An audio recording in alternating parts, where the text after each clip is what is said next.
অন্তর্বর্তী সরকারের পক্ষ থেকে আমি প্রধান নির্বাচন কমিশনারের কাছে চিঠি পাঠাবো যেন নির্বাচন কমিশন আগামী রমজানের আগে 2026 সালের ফেব্রুয়ারি মাসে জাতীয় নির্বাচন অনুষ্ঠানের আয়োজন করেন। আপনারা সকলেই দোয়া করবেন যেন সুন্দরভাবে নির্বাচন অনুষ্ঠান করে এদেশের সকল নাগরিক একটি নতুন বাংলাদেশ গড়ার কাজে সফলভাবে এগিয়ে যেতে পারে। আমরা সরকারের পক্ষ থেকে এই নির্বাচন যাতে সুষ্ঠু, শান্তিপূর্ণ এবং উৎসবমুখরভাবে সম্পন্ন করা যায় সেজন্য সকল প্রকার সাহায্য সহযোগিতা প্রদান করব। এবারের নির্বাচন যেন আনন্দ উৎসবের দিক থেকে, শান্তি শৃঙ্খলার দিক থেকে, ভোটার উপস্থিতির দিক থেকে, সৌহার্দ্য ও আন্তরিকতার দিক থেকে দেশের ইতিহাসে স্মরণীয় হয়ে থাকে। সেই জন্য সকল আয়োজন সম্পন্ন করতে আগামীকাল থেকে আমরা সকলেই মানসিক প্রস্তুতি ও প্রাতিষ্ঠানিক আয়োজন শুরু করব। নির্বাচনে ভোটারদের সম্পর্কে দুই একটা কথা বলতে চাই। এবার আমরা প্রবাসী ভোটারদের ভোট দেওয়ার আয়োজন নিশ্চিত করতে চাই।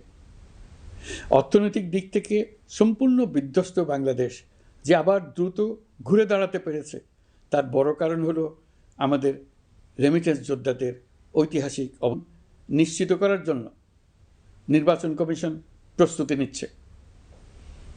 নারী ভোটাররা যেন দেশের সর্বত্র নির্দ্বিধায় আনন্দোৎসাহ সহকারে তাদের ভোট দিতে পারে এটা নিশ্চিত করতে চাই। এবার যেন কেন্দ্রে কেন্দ্রে নারী ভোটারদের ঢল নামে, আমরা সেই লক্ষ্যে সমস্ত ব্যবস্থা গ্রহণ করব। দেশের মানুষের ভোটাধিকার কেড়ে নেবার কারণে গত 15 বছর ধরে নাগরিকবৃন্দ ভোট দিতে পারেনি। এবারের নির্বাচনে আমরা আমাদের বকেয়া আনন্দসহ মহা আনন্দে ভোট দিতে চাই।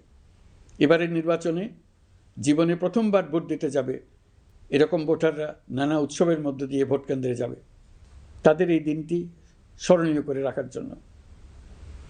এর মধ্যে নতুন নারী ভোটার থাকবে, নতুন পুরুষ ভোটার থাকবে, এর মধ্যে এমন ভোটার থাকবে যারা 15 বছর আগে থেকেই ভোট দিতে পারত কিন্তু জীবনে একবারও ভোট দিতে পারেনি। এর মধ্যে আসবে যারা 10 বছর আগে, 5 বছর আগে ভোট দিতে পারত কিন্তু পারেনি।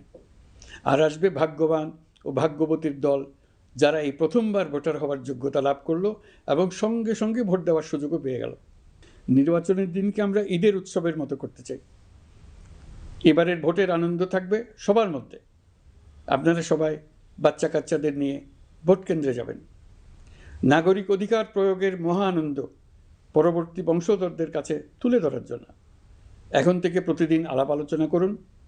আপনার এলাকায় ভোটদান ব্যবস্থা কেমন হলে সুন্দর হয়, কেমন হলে আনন্দমুখর হয় সেটা আগে থেকে ঠিক করার জন্য নতুন বাংলাদেশ গড়ার কাজের ভিত্তি রচনা হবে এবারের নির্বাচনে। তার জন্য প্রস্তুতি নিন।